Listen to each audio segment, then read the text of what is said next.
La maison était remplie de voix familières, de conversations sans importance qui se mélangeaient en un bruit de fond constant. Je n'écoutais pas vraiment. J'étais assise sur le canapé, un verre à la main, feignant un intérêt vague pour la discussion autour de la table, mais mon attention était ailleurs. C'était la première fois que je la voyais, la sœur de ma belle-mère.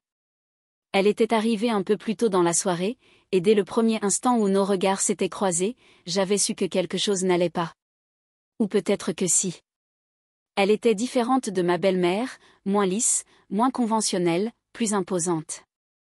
Il y avait quelque chose dans sa posture, dans sa manière de parler, dans son sourire légèrement moqueur, qui me troublait sans que je comprenne pourquoi. Je l'avais observée discrètement, essayant de trouver ce qui, chez elle, me dérangeait autant, mais ce n'était pas de l'agacement, c'était autre chose. Je l'avais surprise à me regarder plusieurs fois, pas un regard anodin, pas un regard distant, un regard qui disait trop. Le dîner s'était éternisé, comme c'était toujours le cas lorsqu'il y avait du monde à la maison. Les adultes riaient, les conversations s'étiraient, l'alcool aidant à détendre l'atmosphère. Moi, je ne parlais pas beaucoup. J'avais pris l'habitude de me fondre dans le décor, d'observer plus que de participer, mais cette fois, c'était moi qui étais observée. À plusieurs reprises, j'avais senti son regard peser sur moi, un regard direct qui ne cherchait pas à se cacher. La première fois, j'avais cru que c'était un hasard, la deuxième, j'avais douté, la troisième, je n'avais plus eu aucun doute. Elle me regardait avec une insistance dérangeante, une intensité que je ne savais pas comment interpréter, et pourtant, je n'arrivais pas à détourner les yeux. Quand la soirée toucha à sa fin, la maison retrouva un semblant de calme. Les invités s'étaient dispersés, certains étaient partis, d'autres étaient restés discuter dans un coin du salon. J'avais profité du moment pour m'éclipser, cherchant un peu d'air, un espace où mon esprit pourrait se calmer, mais elle était déjà là. Elle se tenait sur la terrasse, appuyée contre la rambarde, une cigarette à la main, comme si elle m'attendait. Mon premier réflexe fut de faire demi-tour, mais il était déjà trop tard. Elle avait tourné la tête dans ma direction, et ses yeux avaient croisé les miens avec cette même intensité troublante. Un sourire effleura ses lèvres. « Tu es toujours aussi silencieuse ?» Sa voix était calme, posée, comme si elle testait quelque chose. Je n'avais pas de réponse, parce qu'au fond, la vraie question n'était pas pourquoi j'étais silencieuse, c'était pourquoi je n'arrivais plus à bouger. Le lendemain matin, la maison était calme, trop calme. Les invités étaient partis tard dans la nuit, et tout le monde dormait encore, profitant du silence après l'agitation de la veille. J'étais la première à me lever, cherchant un moment seul, un espace où je pourrais reprendre mon souffle après cette soirée où j'avais eu l'impression d'être sous un regard constant, mais elle était déjà là, dans la cuisine, debout près de la cafetière, comme si elle occupait cet espace depuis toujours. Elle portait une chemise ample qui lui tombait sur les hanches, ses cheveux étaient légèrement décoiffés, et elle avait cet air détendu de quelqu'un qui savait parfaitement l'effet qu'il produisait sur les autres. Je m'étais figée un instant en l'apercevant. Elle ne m'avait pas vu arriver, mais dès que je fis un pas de plus, elle leva les yeux vers moi, et un sourire effleura ses lèvres, comme si elle avait su que je serais là avant même que j'entre. Toujours aussi silencieuse ? Son ton était léger, presque taquin, mais il y avait quelque chose d'autre derrière ces mots, une manière subtile de me rappeler ce qui s'était passé la veille. J'ouvris le placard pour prendre une tasse, concentrée sur ce geste anodin, tentant d'ignorer la sensation étrange qui me parcourait alors que sa présence remplissait l'espace, mais elle ne bougea pas. Elle était toujours là, appuyée contre le plan de travail, observant chacun de mes mouvements avec cette attention tranquille qui me mettait mal à l'aise. Le silence était pesant, mais je ne savais pas quoi dire. « Tu ne bois pas de café ?» Sa voix rompit l'atmosphère comme une lame effilée. Je ne savais pas si elle posait la question par politesse ou si c'était juste une excuse pour continuer cette conversation qui n'avait pas encore vraiment commencé. Je hochai la tête sans répondre, et versai du café dans ma tasse, sentant son regard toujours posé sur moi. Elle ne disait rien de provoquant, rien qui puisse être interprété autrement que comme une simple conversation, et pourtant, sa présence s'imposait à moi d'une manière que je ne pouvais pas ignorer. Je portais la tasse à mes lèvres, cherchant à me concentrer sur autre chose que la manière dont elle me regardait, mais à cet instant précis, elle se déplaça légèrement, juste assez pour réduire l'espace entre nous, pas trop, juste assez. Un frisson imperceptible me traversa la nuque, et je détestais la manière dont mon corps réagissait avant même que je comprenne pourquoi. Elle prit une gorgée de son café sans détourner les yeux, avec cette même patience tranquille, comme si elle attendait quelque chose, mais quoi? Je ne trouvais pas la réponse. Tout ce que je savais, c'était que cette maison était bien trop petite pour prétendre que sa présence ne m'affectait pas. Le reste de la journée s'étira avec une lenteur oppressante, chaque seconde marquée par une tension invisible qui ne semblait exister que pour moi. Elle était partout. Sa présence, pourtant discrète, pesait dans chaque pièce où elle se trouvait. Elle ne faisait rien d'inhabituel, elle ne disait rien d'étrange, mais elle était là, à chaque mouvement, à chaque échange de regards furtifs, elle m'enfermait un peu plus dans ce jeu silencieux que je n'avais pas choisi, mais dont je ne pouvais plus sortir. L'après-midi, je la retrouvai dans le salon. Elle était assise sur un fauteuil, un livre à la main, l'air parfaitement absorbé par sa lecture, mais je savais qu'elle m'avait vu entrer. Je m'installa sur le canapé en face, ouvrant mon téléphone pour occuper mes mains, mais mon attention n'était plus sur l'écran. Elle l'était toujours, ou du moins elle faisait semblant. Chaque page tournée semblait résonner dans la pièce. Le silence entre nous n'avait rien d'anodin, il n'était pas gênant, il n'était pas forcé, mais il existait avec une telle intensité qu'il devenait presque physique, tangible. Je sentais son regard glisser sur moi de temps en temps, léger, furtif, comme un courant d'air tiède, et chaque fois mon cœur battait un peu plus vite. Pourquoi? Je ne savais rien. Tout ce que je savais, c'est que je devais sortir d'ici.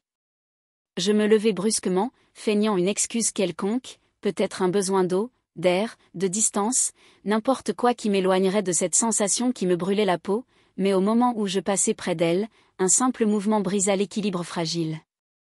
Sa main, à peine relevée, frôla mon poignet, un contact aussi bref que j'aurais pu l'imaginer, mais ce n'était pas mon imagination, c'était volontaire. Un frisson me traversa la colonne vertébrale, un mélange d'alerte et de quelque chose d'autre, quelque chose que je n'étais pas prête à nommer. Je ne me retournai pas, je ne voulais pas voir son expression, je ne voulais pas confirmer ce que je pressentais. Je quittai la pièce rapidement, mais je savais déjà que j'avais perdu, parce que ce jeu du silence, c'était elle qui le menait, et moi, sans m'en rendre compte, j'avais déjà commencé à jouer. La nuit était tombée depuis un moment, et pourtant je ne trouvais pas le sommeil. Allongé sur mon lit, fixant le plafond, je sentais encore la sensation fugace de sa main frôlant mon poignet plus tôt dans la journée, un geste si insignifiant en apparence, mais qui résonnait encore dans mon esprit comme une onde de choc silencieuse. Tout avait changé depuis ce contact, ou peut-être que tout était en train de changer depuis bien avant, et que je venais seulement de m'en rendre compte. Je me retournai sur le côté, frustré par l'agitation qui m'habitait, par cette sensation de tension suspendue dans l'air comme une corde prête à céder sous la pression. Pourquoi elle? Pourquoi maintenant? Pourquoi moi? Je n'avais jamais ressenti ce genre de choses auparavant, cette chaleur diffuse sous ma peau, cette impression d'être constamment sous surveillance, ce besoin irrationnel de comprendre ce qui se passait entre nous alors que rien n'avait été dit, et pourtant, je savais que ce n'était pas mon imagination. Le lendemain matin, je descendis plus tard que d'habitude. La maison était encore calme, la lumière du jour filtrant doucement à travers les rideaux du salon. J'espérais secrètement qu'elle ne soit pas là, que cette journée me permette de reprendre mon souffle, de retrouver un semblant d'équilibre, mais bien sûr, elle était là, assise sur le comptoir de la cuisine, une tasse de café à la main, les jambes croisées, avec cette aisance naturelle, cette posture qui donnait l'impression qu'elle était partout chez elle, comme si tout était sous contrôle. Elle leva les yeux vers moi dès que j'entrai. « Tu dors tard aujourd'hui. » Sa voix était calme, posée, mais je perçus une note amusée, comme si elle savait exactement pourquoi j'avais eu du mal à dormir. Je ne répondis pas tout de suite, je n'étais pas sûre de pouvoir le faire sans que ma voix me trahisse. Je me contentai de marcher jusqu'à la cafetière, tentant d'ignorer la chaleur étrange qui envahissait mon corps sous son regard. Chaque matin, sa présence semblait s'insinuer un peu plus dans mon espace, dans mon esprit, mais aujourd'hui, quelque chose était différent. Je le sentais. La journée passa lentement, marquée par de longs silences, par des moments où nos regards se croisaient, par des instants où j'avais l'impression que l'air entre nous devenait plus dense, plus épais. Ce n'était plus seulement du jeu, ce n'était plus une simple tension née d'un malentendu ou d'une coïncidence, c'était quelque chose d'autre, quelque chose de plus réel, quelque chose qui allait arriver tôt ou tard, et pourtant, il n'y avait pas de règle parce que ce genre de choses ne devait pas arriver, pas de règle parce que personne n'avait prévu ça. En fin d'après-midi, la maison s'était vidée. Ma belle-mère était sortie faire des courses, mon père était parti travailler, et moi, je me retrouvais de nouveau seule dans cet espace bien trop petit pour contenir ce que je ressentais. Je marchais vers le salon sans trop réfléchir, cherchant inconsciemment une échappatoire, mais à peine avais-je fait quelques pas que je m'arrêtais net. Elle était là, adossée au cadre de la porte, une expression indéchiffrable sur le visage, pas un mot, pas un sourire, juste une attente silencieuse, une tension entre nous qui n'avait plus besoin d'être expliquée. Je sentis mon souffle se bloquer. Elle ne bougea pas, mais à cet instant précis, je compris que je n'avais plus aucun contrôle, et surtout, je compris qu'elle l'avait su avant moi. L'air semblait plus épais, plus difficile à respirer, comme si la maison elle-même retenait son souffle. Je n'avais pas bougé, incapable de savoir si je devais avancer ou reculer, si je devais ignorer ce qui était en train de se produire ou simplement l'accepter sans chercher à comprendre. Chaque jour, sa présence s'était imposée un peu plus, d'abord dans de simples regards, ensuite dans des silences qui prenaient trop de place, jusqu'à ces instants où le monde extérieur disparaissait, et où il ne restait que cette tension, cette sensation d'être poussé vers un bord invisible que je n'avais jamais pensé frôler un jour. Je voulais me convaincre que rien n'avait changé, que tout ceci n'était qu'un jeu d'esprit, que mon imagination me jouait des tours, que cette attraction silencieuse n'était qu'une mauvaise interprétation d'un hasard mal placé, mais je ne pouvais pas. Pas après tous ces moments où son regard s'était posé sur moi avec une intensité qui n'avait rien d'anodin, pas après tous ces instants où l'espace entre nous avait semblé se réduire sans qu'aucune de nous n'ose réellement faire un pas de plus. Pas après cette nuit où mon corps s'était réveillé trop conscient de son existence, trop conscient du fait que quelque chose était en train de naître malgré moi, malgré tout. Elle était toujours là, adossée contre le cadre de la porte, son regard ancré dans le mien avec une patience qui ressemblait à une victoire. Elle ne faisait rien, ne disait rien, mais sa présence seule suffisait à brouiller tous mes repères. J'aurais pu détourner les yeux, j'aurais pu l'ignorer comme je l'avais fait au début, j'aurais pu prétendre que tout ceci n'était qu'un malentendu, mais il était trop tard.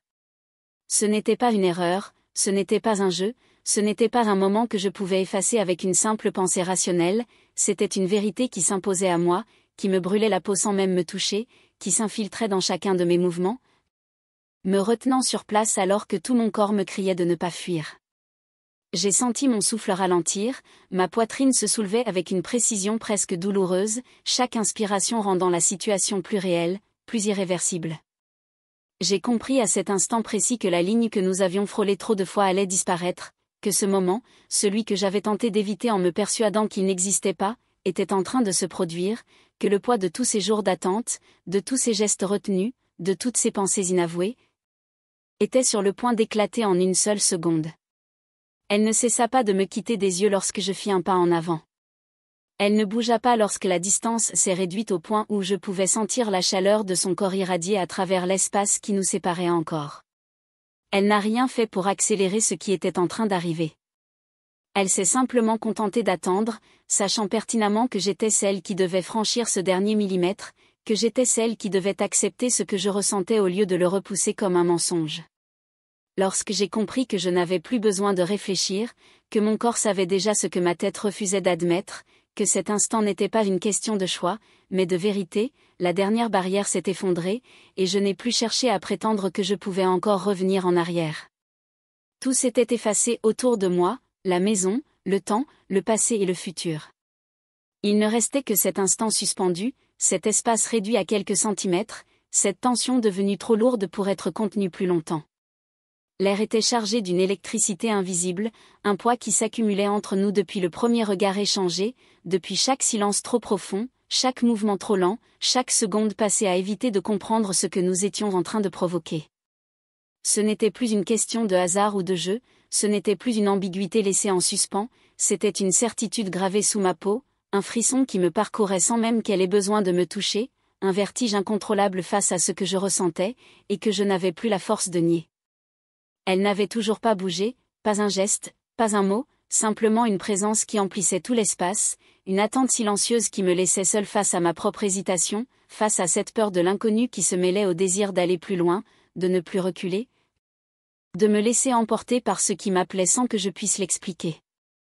Mon cœur battait trop fort, trop vite, chaque pulsation résonnait dans mes tempes, et pourtant, mon souffle était lent, contrôlé, comme si mon corps savait qu'il n'y avait plus rien à fuir, qu'il n'y avait plus de retour possible, que tout ce qui comptait, c'était cette seconde, cet instant où tout basculait.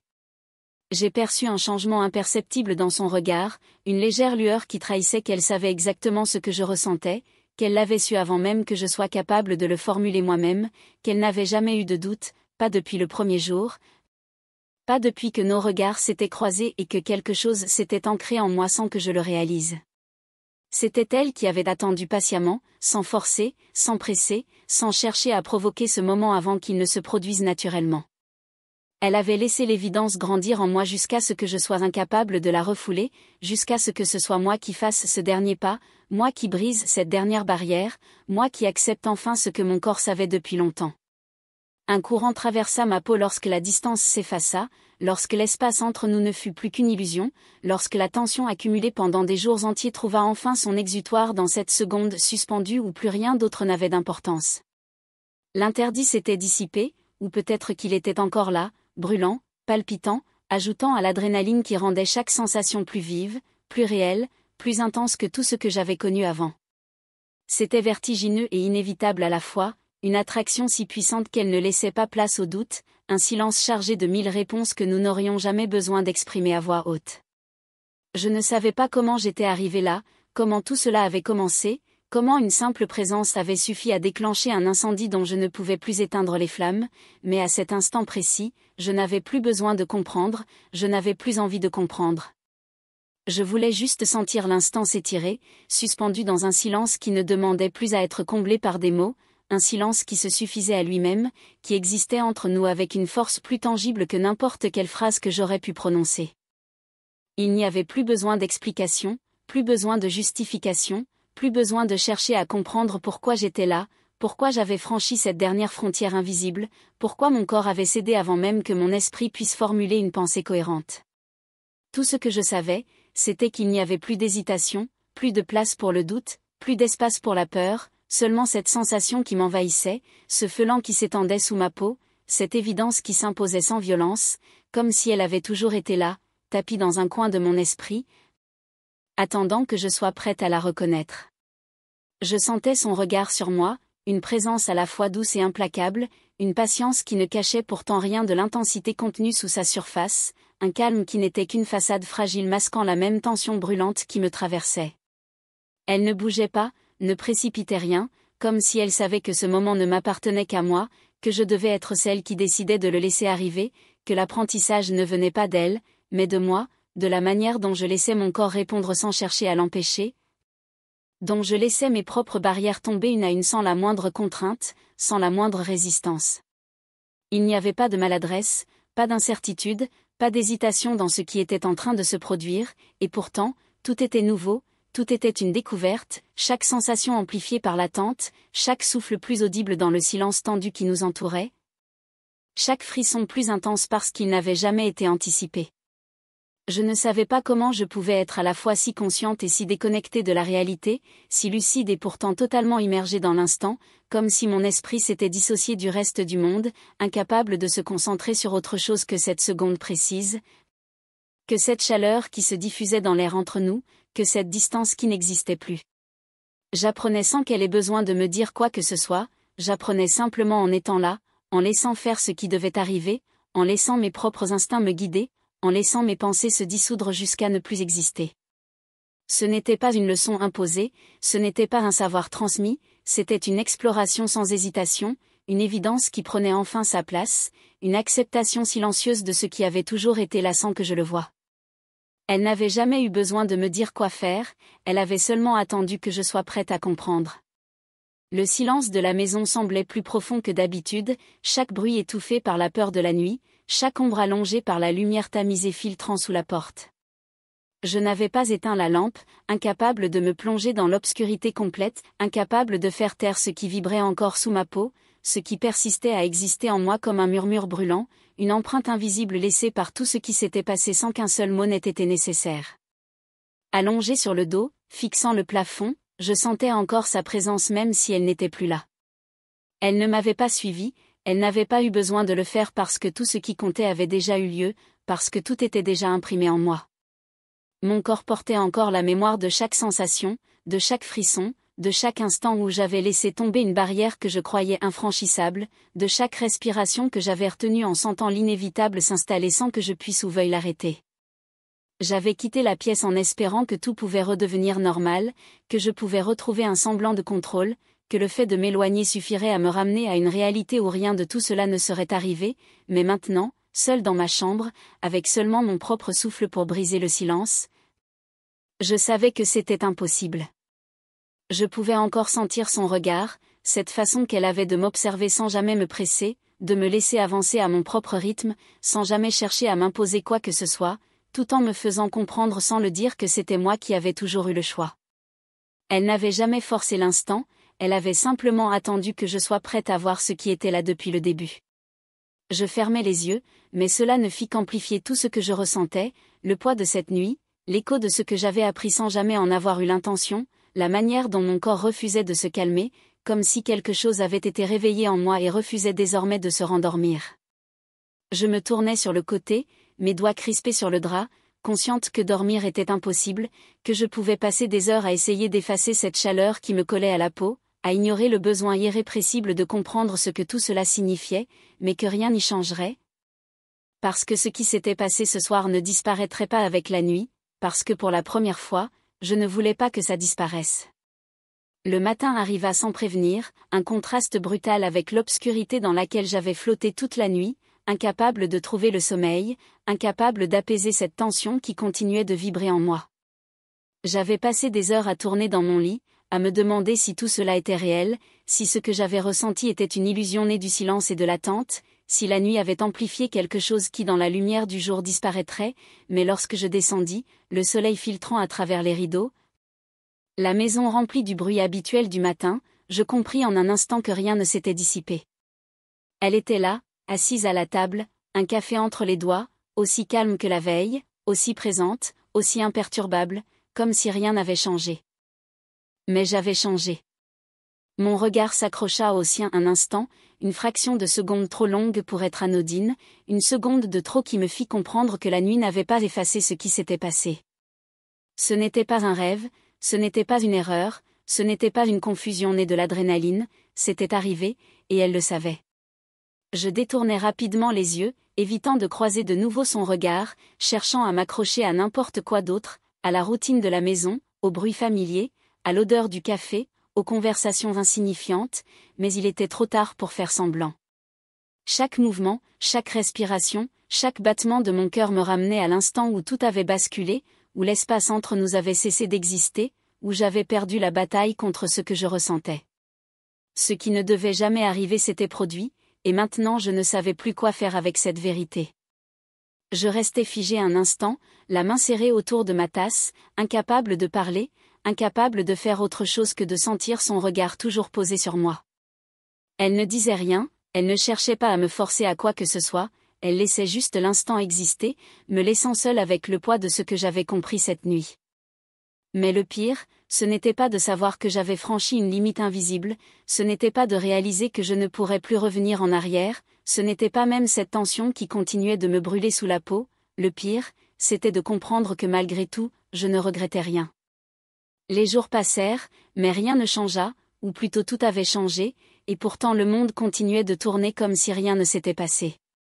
La maison était toujours la même, les conversations toujours aussi banales, les gestes toujours aussi mécaniques, mais sous cette façade d'ordinaire, sous le bruit des voix et le rythme habituel du quotidien, il y avait quelque chose qui persistait, quelque chose qui existait entre nous, un secret brûlant qui ne disparaîtrait jamais.